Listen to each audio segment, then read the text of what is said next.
The earth, the sky, and everything in them were finally completed. On the seventh day, God finished all the work he had been doing. So he rested from all his work. God blessed the seventh day and made it holy. It was a special day because it was the day he rested from all the work he had done in creating the world. This is the story about how the sky and the earth were created. What happened when the Lord God made the earth and the heavens. At that time, there were no plants or crops growing yet. God had not yet sent rain on the earth, and there was no one to care for the land. Instead, water came up from the ground and spread over the surface of the earth.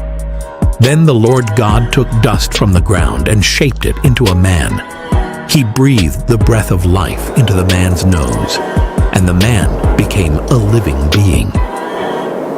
The Lord God planted a garden in the east, in a place called Eden. He put the man he had made into the garden. God caused all kinds of beautiful trees to grow there, trees that were good for food. In the middle of the garden, he placed the tree of life and the tree that gives knowledge about good and evil.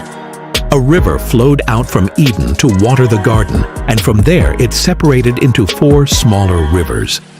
The name of the first river was Pishon, which flowed around the whole land of Havilah, a place where pure gold, expensive perfume, and precious onyx stones were found. The second river was called Gihon, flowing around the land of Cush. The third river was the Tigris, which flowed east of Assyria. The fourth river was the Euphrates. The Lord God placed the man in the Garden of Eden to work the soil and take care of it. God gave him a command. You may eat fruit from any tree in the garden, but you must not eat from the tree that gives knowledge about good and evil. If you eat from it, you will certainly die. Then the Lord God said, It is not good for the man to be alone. I will make a companion for him, one just right for him.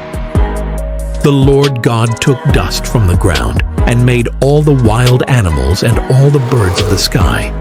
He brought them to the man to see what he would name them. The man gave names to all the tame animals, all the birds, and all the wild animals. But among them, he did not find a companion that was just right for him. So the Lord God caused the man to fall into a deep sleep. While the man slept, God took one of his ribs and then closed up the place with flesh.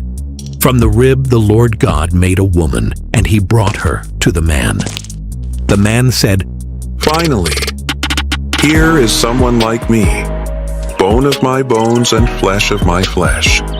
She will be called woman, because she was taken out of man. This is why a man leaves his father and mother and is joined to his wife.